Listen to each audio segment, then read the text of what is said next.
AI Never Sleeps. Welcome back to the podcast. I'm your host, Ash Bennington, joined once again by Mikhail Voloshin and Doug Stewart. Gents, welcome back.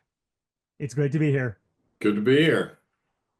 Same cast and crew. We had such a great time last time doing this, talking about everything that's happening in AI. Boy, it has been just an incredibly active period in the AI news cycle. So much to talk about here. Let's just jump right in. I'm going to kick it off here with this story out about ChatGPT and Sam Altman. Apparently, ChatGPT has a sycophant problem. They've updated their LLM, and apparently it's cloyingly annoying in terms of being excessively flattering. I just thought I became a genius every time ChatGPT told me that it was a very brilliant idea and that I had a sophisticated understanding of the topic. Apparently, that's not the case. It's just the annoying model. You're very astute to discover that GPT is doing this, and you should be proud of yourself for questioning whether or not you're a genius. And yeah. For those who don't know, Mikhail is imitating exactly how ChatGPT sounds.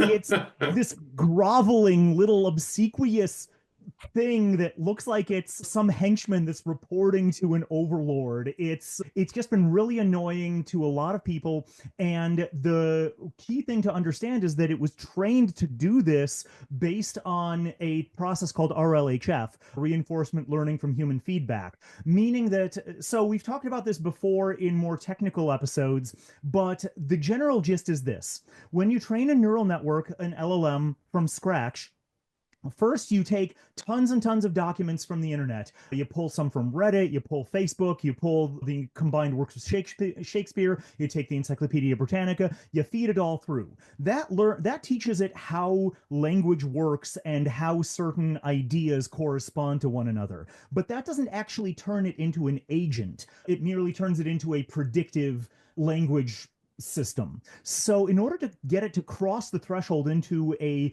response-based agent, what you then have to do is feed it through a process called reinforcement learning from human feedback, which is where human beings train it on saying certain responses as answers to certain questions. The reason why this thing is groveling in this manner is because this is what the folks at AI trained it to do. Do with that what you... So Mikhail, it's reinforcement learning, right? So this thing really started to get good when about 1 million people started banging away on it. So you can't nail it down to one particular individual, but it made me think of sort of the clickbait economy and the news cycle and what gets attention. It's very similar, right? It's this sort of reinforcement learning where people like to be told what they like to hear. But so they said they were fixing it though. And my first thought was, if you could get somebody to train it, right, to be the perfect personality, who would that be? Can you think of like a person in real life that you would much prefer your AI language model to act like? Joe Pesci? What? I don't know. You think I'm a clown? Like I amuse you? I'm a clown? Right. So really funny and combative with a little undertone of violence in it. So here's the deal. You don't need these things to be natively trained to operate in any given sort of personality modality. You can use prompting to usher them into a headspace, for lack of a better term. So there are a lot of prompts that you can use to encourage it to be less of a little cloying gnome that's begging for mercy before your throne. Like when you ask it, when you start a conversation with GPT, like when you ask it a question at the in your very first comment, after the end of that question, you can just say, and by the way, don't be a whiny little sniveling, useless thing. Yeah, I feel like this story has really touched a nerve for you. Just the opposite, Ash. I like my agents obeying me like the master of the universe that I am. But I understand that this is undesirable for other people. But isn't the irony here, because you touched on this earlier, Mikhail, which is this idea that it didn't start out this way. This is a recent change. And I think the irony of it is they probably rolled out this new model to try and make it sound friendlier, to try and make it sound more human. And it literally had the exact opposite effect. It's like a total paradox, right? It's like the inversion of what they were trying to do. What's funny is that Doug talked about the concept of genuine human connection and empathy as it relates to the theory of mind in our last episode. And this thing, by being so lacking in its own ego, demonstrates a lack of mind that humans with a theory of mind can pick up on. It actually ends up being less human by being so servile. It's interesting. So have you played with any of the personalities that are pre-built into Grok? I didn't even know that this existed, but Elon Musk did an episode with Joe Rogan that I caught, and I always wondered at what point is a podcast going to have an actual AI-driven avatar to be a personality that can get away with saying things that people wouldn't normally say. The digital version of Jeff Foxworthy's puppet, so to speak. And he pulled a couple of the personalities up, and I just looked them up. It's unhinged, professor, not a therapist. There's a whole bunch of different modes, which I thought was interesting. I wonder how much usage it actually gets. But yeah, it makes you think there's also another website I was talking to Ash about before that will analyze very quickly all of the things that you've written online, and it guesstimates based on your communication style a DISC profile, the old DISC profile, and then alters its communication to talk to you in a way that you're most receptive towards. And they're using that for sales purposes, sales outreach, to make them a little bit more receptive. So if you're a certain personality type, it's like get right to the point, and other people want things that are more feeling based. I wonder if that type of approach would be interesting for personalization, or would the same thing happen, Mikhail? Like you'd sniff it out because of that lack of human element to it. So I'm really glad you brought that up, because that's a really great dovetail to another major news item that's going around right now in AI events, which is the revelation of a university paper. I forget which. Ash, do you have it in front of you right now? About using AI to convince people of random hot topics, changing people's minds on Reddit. And specifically, what University of Zurich, I believe. I was my mind was reaching for Liechtenstein, and I was like, that can't be right. But that tells you how close the vector embedding of Liechtenstein is to Zurich in my mind. So anyway, the point is that the way that it set up this experiment is that there's this Reddit channel, do they call them channels? Whatever, called Change My Mind, and people present some political opinion or some controversial opinion or whatever, and they say, change my mind about this. And other people present alternative opinions. And anybody who presents one that is provided with enough evidence that like the original poster actually changes their mind, the original poster awards them like a little banner or something, a delta or a decal, I forget what it's called. Have you been on Reddit? Have you seen the Reddit? I have not seen the Reddit. Have you? I have, once or twice. Do tell.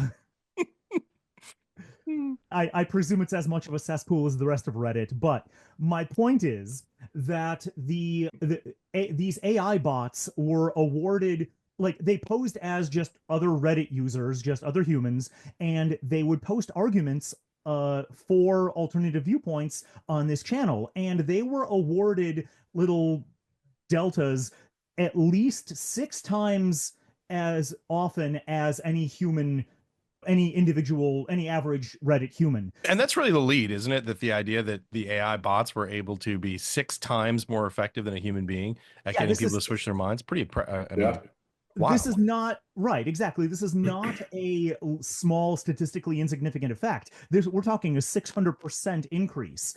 And the way that they did it, per Doug's point, is that they first took a look at all of that particular user's posting history and established a personality profile of that user, and then strategized what sort of arguments would be most consistent with the user's existing beliefs, and then framed the mind-changing argument in a way that causes the least amount of cognitive dissonance relative to the user's existing cognitive framework.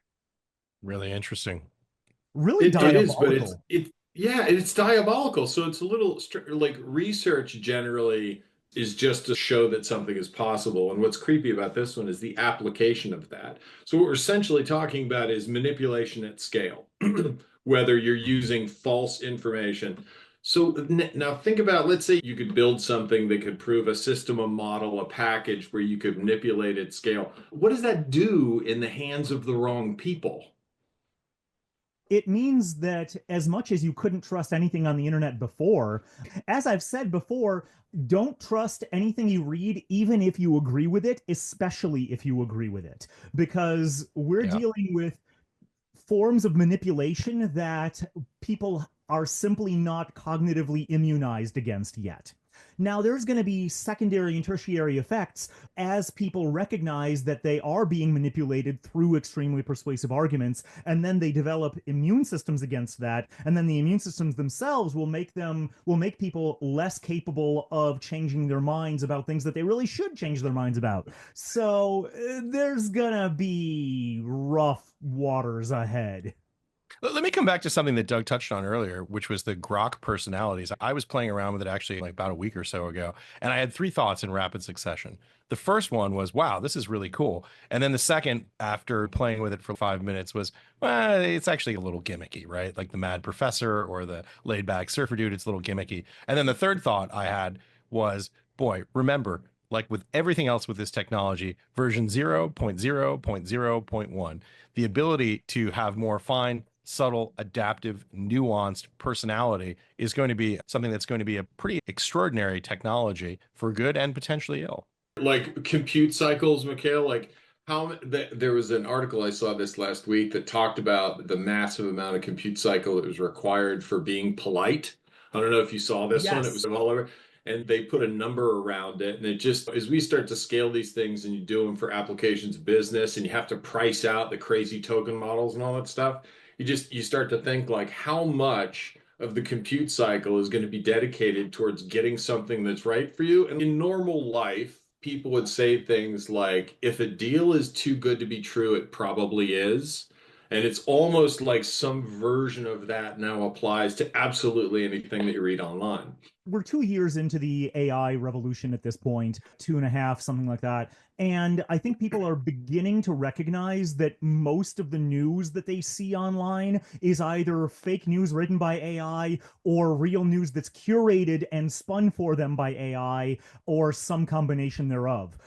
So people are just beginning, I think, to recognize that literally everything that's presented to you is a psyop. What they're not ready for yet is the recognition of the fact that even interactions, even friendly interactions, or if somebody is being more polite to you than they warrant, they're probably a bot. If an argument sounds more convincing to you than it should, it was constructed for you by a bot. Who is the guy that used to say there is a war on your mind or there's a war for your mind?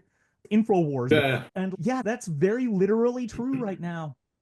You know, what's really interesting to me is we have this conversation here in late April 2025.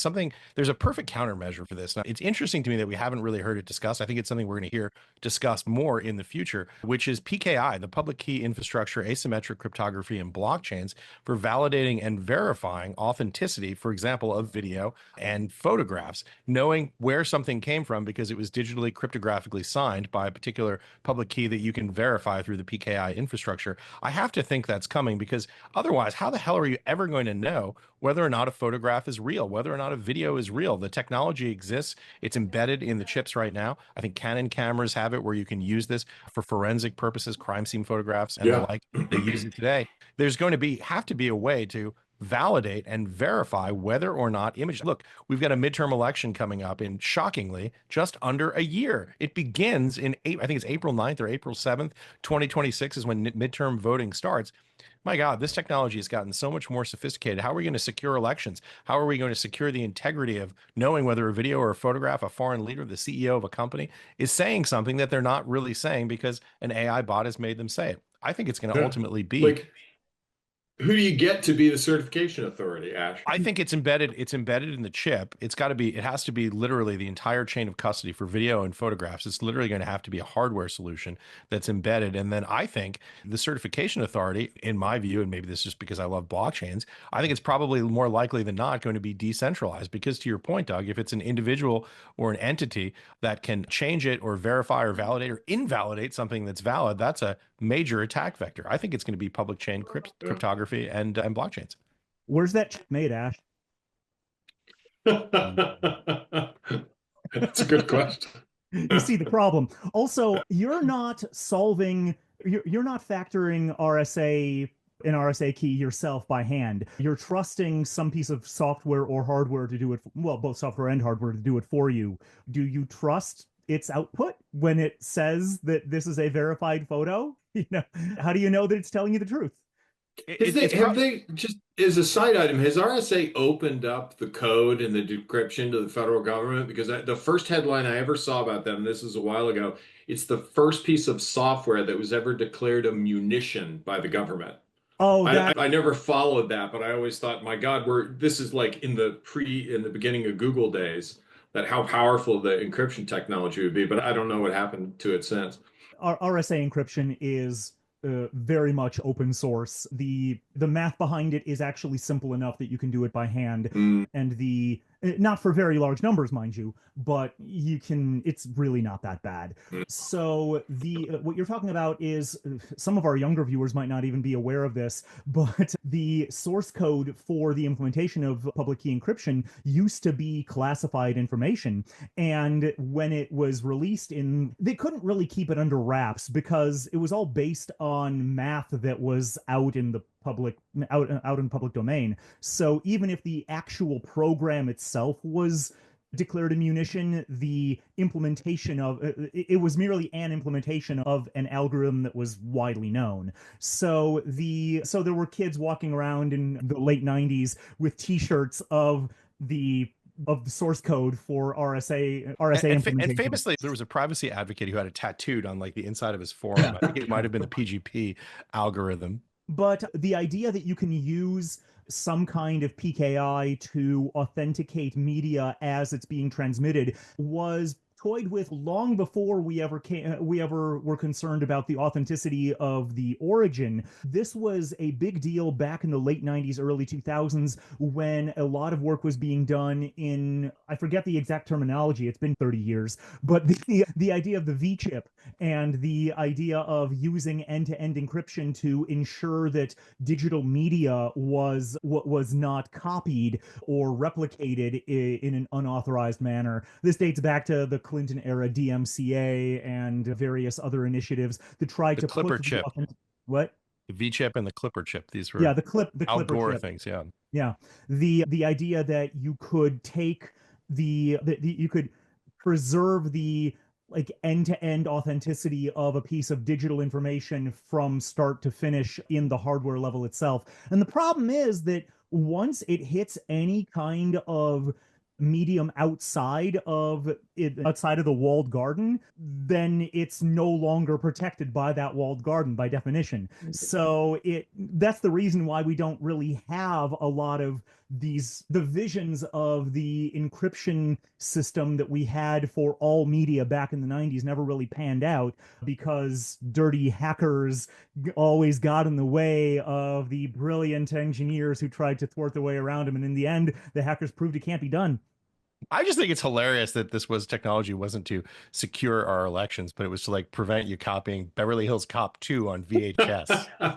Let me ask you, Ash, do the powers that be have more incentivization to keep you from copying Beverly Hills Cop on VHS, or do they have more incentivization to protect the elections? I have no idea where to even begin that response. Plausible deniability. Let's just put it that way. Hey, listen, since we're talking about black boxes here, this is a really interesting story that really caught my mind, and probably the story that I thought was most interesting story of the week in terms of AI. It's the Anthropic Claude white paper talking about finding out ways, and famously, I think people probably know this, that AI is something of a black box now. You get data that goes in, you get data that comes out, and it's very difficult to see what happens internally. And this paper by Anthropic, really interesting stuff, asking these questions like, what language does AI think in? Does it think in steps? When it provides you steps to do something, did it think and reason its way through those steps? This is really interesting stuff. Mikhail, this is right in your bailiwick. Oh, I loved that paper. I especially loved the fact that the techniques that they used for tracing through the threads of the neural network were inspired by fMRI technology and about neuroscience research techniques. Explain this for people who haven't read the paper yet, what it is and what its significance is. As you probably know, you don't program a large language model. You train it. You basically set up a neural network, which is which is basically a simulation of a portion of the human brain. And it's initially set up in a very highly randomized state, and you feed tons and tons of data through it, and then apply an RLHF phase, whatever. So the point is that by the time you're done with training in a neural network, it exhibits behavior that you have trained it to do, but even as a programmer, you have no idea how the heck it's doing that thing. So the folks at Anthropic did a bit of reverse engineering on their Claude model. They started tracing through some of the neural pathways, and what they did was they performed certain techniques such as differential cryptanalysis. Essentially, basically they give it an input vector and then tweak one portion of that input vector and see how that tweak percolates through the rest of the neural network. They found the thing that they found that I think is the most illustrative and the closest analogy to real world neurosystems is that they found that if you ask a neural network an LLM to explain its actions, it doesn't actually revise its reasoning. Rather, it provides a post hoc rationalization for the outcome that it had already predetermined at the start of the query. Just like people. Yes. So you can ask it like, so there are some exceptions. If it's too egregious, it won't do it. But the idea is that you ask it, what's a good course of action in the following life problem that I have? You talk about, I'm having this issue with my neighbor or something like that. What should I do about it? And it comes up with an answer. It turns out that it came up with that answer based on a very rash judgment. And then if you ask it, okay, why do you believe that this is a resolution pathway for my conflict with my neighbor? It'll come up with some good rationalization, but it wasn't thinking of that when it first gave you the answer. It's just justifying its own existence. Just like people. This famous study from, was it Roger Sperry? You know this better than I do, about Phineas Gage and split brain individuals, where they would show them an image on one side of their brain. Their corpus callosum wasn't able to transmit the signal. They would show them a picture of a chicken or something, a beautiful fried chicken dinner or something. And they would say, "Are you hungry?" And they'd say, "Yeah." "Why are you hungry?" "I'm hungry because it's 3 o'clock and I'm always hungry at 3 o'clock." They would fabricate these basically answers that were totally had nothing to do with why they really, which is, "Hey, we showed you this enormous bucket of KFC and now you're hungry from it." It's like just the way that human brains work. It's wild. The answer that they came up with was deductive rather than predictive. Basically, you asked them, "Why are you hungry?" Post hoc, given the premise that I am hungry, let's now rationalize how we got there. We see this in fMRI studies where like the decision to commit to an action comes long before the sort of higher order rational portions for justifying that action kick in. First, you decide to do a thing, then you decide whether or not it's a good or a bad thing. There are very good evolutionary reasons for that, by the way, but perhaps that's more of a digression than we should go into. All I can think about right now is KFC. This gets back to one of those fundamental concepts, right? As we're looking to implement these things in sort of practical ways, is what types of problems can you solve? And then what does that put the commodity on, right? What now becomes very valuable? And it just proves the point. It's that sort of human decision making. And I think this leads in a couple of the other articles, but what we have been talking about in the past couple of weeks is what are the use cases for agentic AI, really taking repetitive behaviors. And we found if it's a discrete task in this sort of aim small, miss small type of philosophy, it can correctly do lookups and discrete tasks and things like that, but making decisions about what a strategy to deal with your neighbor or life advice or where should I send my child to school or what's the best class for me to take in this curriculum is, yeah, I think it's interesting. That's all going to just have a real premium for sort of human decision making, but it shapes what jobs are going to look like in the future, I think. Doug, there's a way to work with these LLMs in order to compensate for the post hoc rationalization practice and to get them to actually help you produce genuine decisions and genuine think through processes. And the way that you do that is that it's a very common practice with prompt engineering that I highly recommend everyone follow the pattern that I'm about to describe. What you do is you don't just go ahead and ask it, what do I do about X? First, you say, list a series of solutions, and then pick one. But actually, you don't, I say that as a single step. What I say is that first describe the problem, and then say, list a series of solutions or solution alternatives. And then after it's listed a bunch, then tell it, okay, pick one. You approach it by telling it, I just want alternatives. And then once it's created an unbiased list of alternatives, then you tell it, okay, from your own list of alternatives, which one should I pick?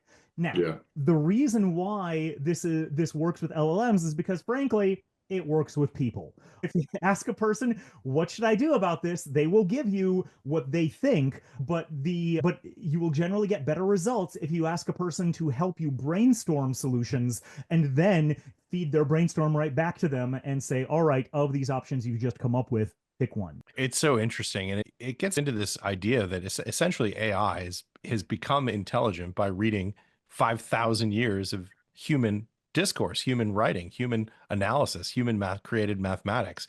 It's so strange to me that it has these accidental characteristics that look so human. Have you tested that, by the way, Mikhail? Have you played with that?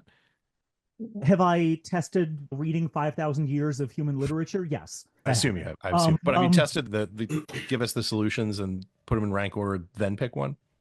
That's my standard modus operandi for most of my professional work. Yeah. That, like, I've collected like a long series of ways that you work with these machines that produce better results than what other people might intuit. The key takeaway that I want to drive home, though, is that these prompt engineering techniques that work with these machines also work with people, and they work with people for the same reason that they work with these machines. Or rather, they work with machines for the same reasons that they work with people. Chicken and egg, chicken and egg. Don't go back to chicken again, man. I'm starving. I'll give you an example. Humor. Love it. I'll give you an example of a post hoc rationalization. This medallion right here, I was originally going to wear without any justification whatsoever. But then I realized that this week, the big news in the gaming industry, Bethesda re-released Oblivion, the predecessor to Skyrim. So I have no idea what any of that means.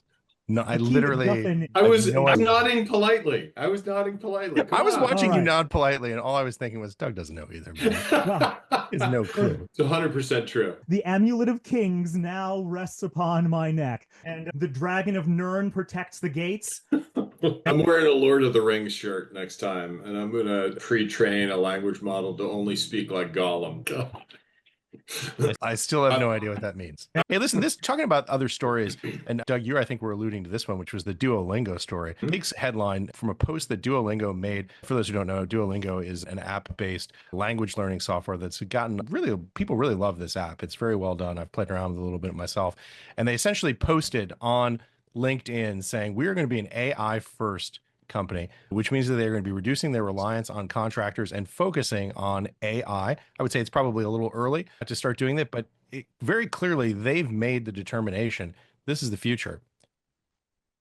Yeah, there was another CEO, I'm blanking on the name of it, but they took an approach, and a couple of people we've worked with that have looked at headcount growth and required that if you are going to get approval for new headcount, you need to demonstrate that whatever you're getting headcount for can't be automated, which is a little interesting, right? I understand the business justification for it, but so step one is we're going to eliminate the need for future people by taking discrete tasks and automating them. And then it'll give our employees more time to add those sort of value-added things. But never does the announcement also include what those value-added things are. It's a good way to present it as a threat that goes over like a lead balloon. I think that the Duolingo was posted on the internet. I think that's how a lot of people who work there actually found out about it. Which, yeah, you have to think you're an employee, maybe you're 2-3 years towards retirement. You're thinking, hey, this is going to be great. I'll hire another couple of people in the next couple of years and go out gracefully. And the first thing that you see is, oh, by the way, all those new people that we were talking about to help you out, they're not going to happen. You're going to be required to do more work and value-added work that we haven't told you what it is yet or even decided on. It seems like a terrible approach to make it go over well. Yeah, not great, maybe messaging, but let me just read from this because it's the phrasing here, I think, is very powerful. So it says, being AI first means we need to rethink much of how we work. Making minor tweaks to systems designed for humans won't get us there. That's in bold. In many cases, we'll need to start from scratch. We're not going to rebuild everything overnight, and some things, like getting AI to understand our code base, will take time. However, we can't wait until the technology is 100% perfect. We'd rather move with urgency and take occasional small hits on quality than move slowly and miss the moment. Holy hell. That's not just terrifying to your employees, as your customers. They're saying, yeah, there may be some mistakes, but they clearly believe that this is a visionary way of thinking about how they do business.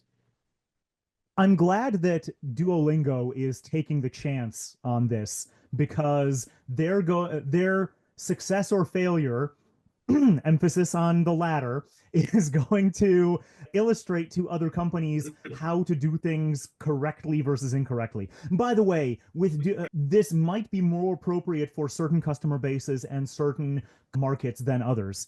The customer base for Duolingo might be more forgiving of errors than, let's say, the customer base for automated flight control software or automated surgical tools.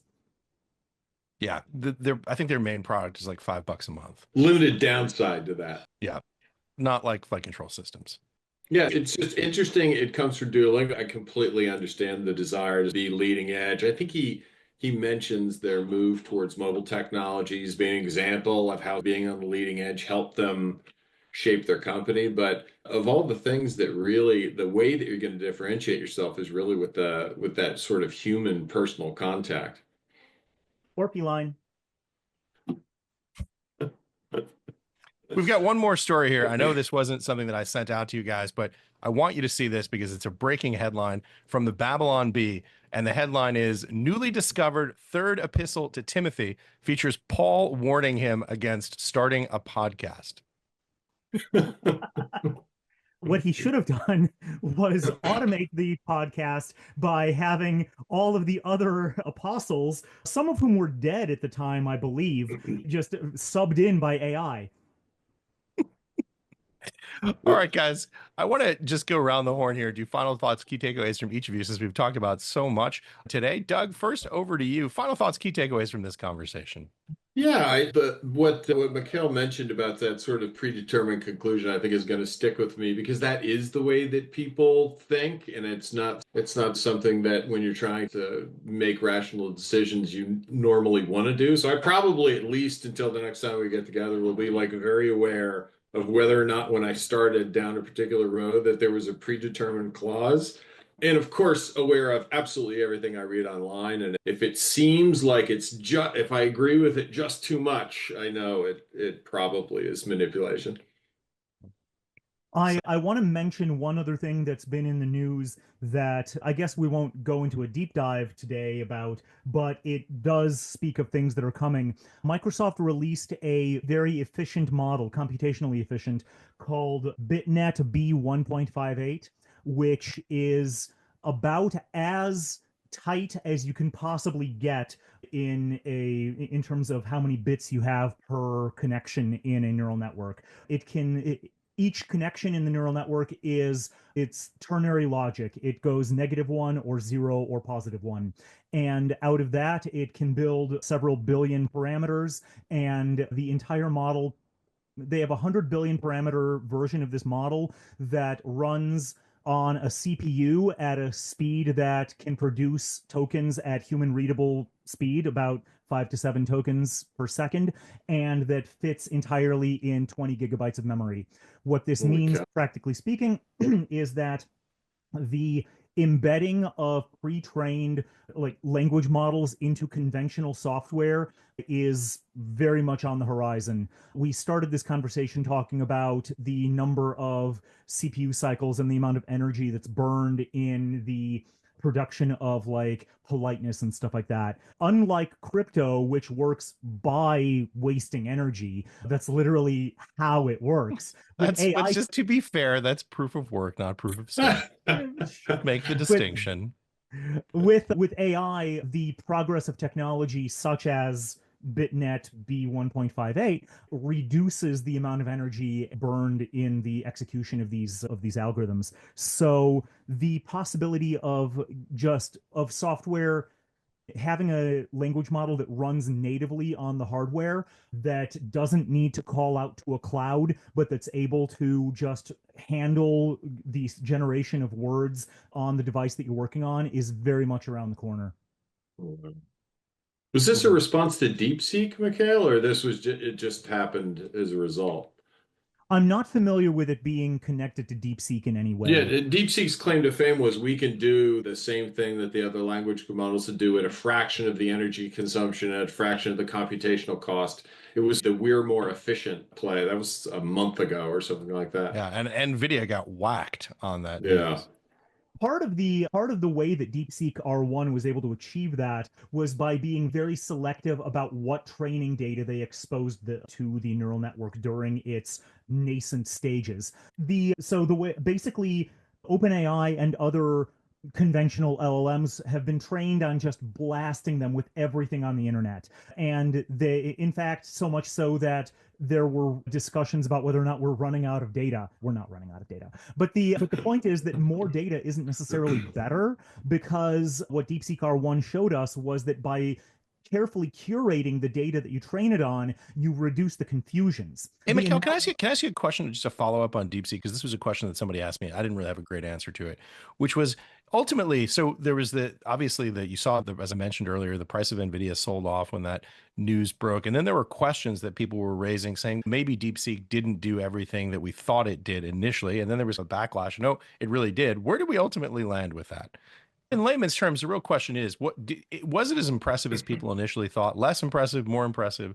What big picture? It was not nearly as impressive as people expected it to be when it came to general solution of word problems and reasoning in plain English. It was very good at solving problems as they usually appear in like on the SAT or on like formal math exams and stuff like that. So it wasn't very good at taking a discussion about a conflict that you might be having with a neighbor, for example. Guys, I'm not having any issues with my neighbors. I'm just trying to use an example that comes off the top of my head.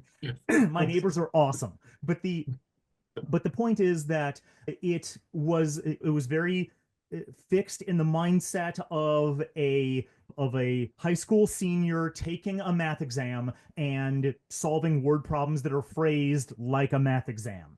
Outside of that, not so much. The analogy that I give about like training the LLM to be stupid is that, let's say you have two small LLMs, small to medium sized. You train one in physics and you train the other in physics and Vedic astrology. Which one are you going to trust more to compute an orbital insertion trajectory to Mars? Yeah. Like, my understanding is that Vedic astrology is the only major religion that has time cycles that coincide with what modern cosmology tells us about the age of the universe. Is that true? Apparently.